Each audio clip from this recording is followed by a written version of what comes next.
क्या उत्तर प्रदेश में 100 में से 90 सीटें 2027 में बीजेपी से छिटक सकती है?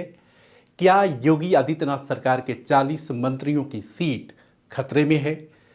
एसआईआर प्रक्रिया का खामियाजा क्या बीजेपी को उठाना पड़ सकता है? या बीजेपी अब कहेगी कि विपक्ष के नेता जिस तरह से चुनाव आयोग और उसके ऊपर सवाल उठा रहे थे, उन सभी सवालों का जवाब अब सामने आ चुका है।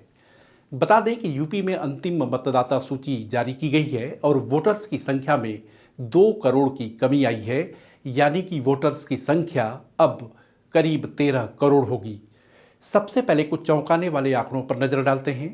योगी सरकार में 40 ऐसे मंत्रियों की सीट है जहां जीत के मार्जिन से अधिक कटे हुए वोटों की संख्या है। डिप्टी सीएम ब्रजेश पाठक की लखनऊ कैंट सीट की बात करें तो यहां पर करीब 1.25 लाख वोट कटे हैं, जबकि पिछला चुनाव वो 39,000 मतों से जीते थे।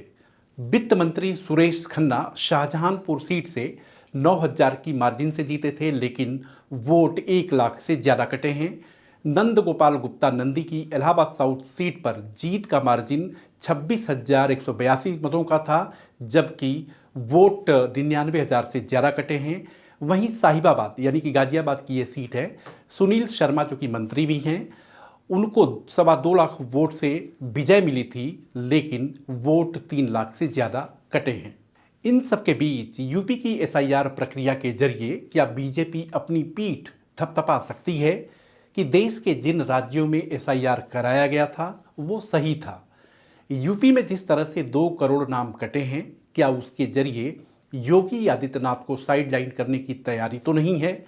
90 सीटों पर बीजेपी की जीत मार्जिन और वोट कटने की वजह से बीजेपी को नुकसान होगा? इन सभी सवालों को एक एक कर समझने की कोशिश करेंगे। पहली बात तो ये कि वोट कटने का मतलब ये नहीं है कि दूसरे प्रदेशों में जो वोट कटे हैं वो सही थे। आपको याद होगा कि बिहार में एसआईआर की प्रक्रिया जब चल रही थी, तब विपक्ष की तरफ से कहा गया कि सुधार के लिए मौका नहीं मिला। पश्चिम बंगाल की अगर बात करें तो कुल 91 लाख वोट कटे हैं। 26 लाख से अधिक अर्जियों पर अभी फैसला नहीं हुआ है, जबकि 23 और 29 अप्रैल को मतदान होना है। यानी कि बीजेपी एसआईआर की प्रक्रिया पर पीठ थपथपा सकती है, लेकिन सवाल अब भी कायम है कि गैर बीजेपी राज्यों में विपक्षी चिंता को दूर करने का मौका नहीं दिया गया। क्या वोटर लिस्ट के आंकड़ों को योगी और केंद्रीय नेतृत्व के बीच खींचतान है या खींचतान को उजागर करते हैं? इसे आप ऐसे समझ सकते हैं कि राज्य और केंद्र में भले ही तनातनी हो, संघ परिवार या बीजेपी खुद नहीं चाहेगी कि नेताओं के अहम उसकी जीत की राह में बाधा बने, क्योंकि यह सबको पता है कि दिल्ली की सत्ता यूपी से होकर गुजरती है और यूपी हारने का मतलब कि केंद्र की सत्ता में बने रहने का सपना सपना बनकर रह जाएगा। तीसरा सवाल कि जीत की मार्जिन और वोट कटने का अंतर यह नहीं है कि जिन भी वोटर्स के नाम कटे हैं वो बीजेपी के समर्थक हैं।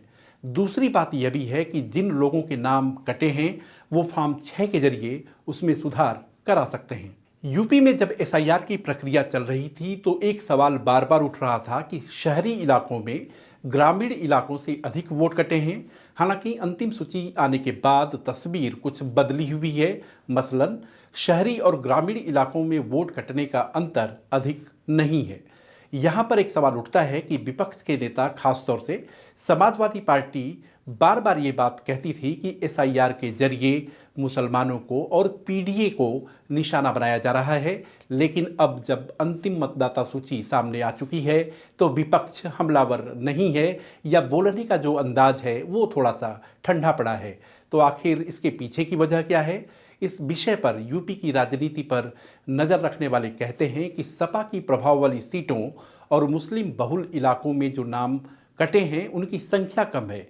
ऐसे में एसआईआर से क्या अहम संदेश बीजेपी को जा रहा है कि उसे नए सिरे से रणनीति बनानी होगी, क्योंकि बीजेपी का स्टेक सबसे अधिक है। अगर बीजेपी 2027 में चुनाव जीतने में कामयाब होती है तो 2029 में आम चुनाव में जीत हासिल करना आसान होगा, लेकिन अगर जमीनी स्तर पर बीजेपी कमल खिलाने में कामयाब नहीं होती है और सपा की साइकिल सरपट दौड़ती है तो स्वाभाविक तौर पर है कि 2029 में 2024 का जो प्रदर्शन बीजेपी का रहा उससे कहीं और नीचे जा सकता है और इसके साथ ही साथ 2027 में भी झटका लग सकता है। तो यह वीडियो आपको कैसा लगा, आप अपने कमेंट या सुझाव को इनबॉक्स कर सकते हैं। साथ ही साथ अगर आपने हमारे चैनल को लाइक, शेयर और सब्सक्राइब नहीं किया है तो लाइक, शेयर और सब्सक्राइब करें।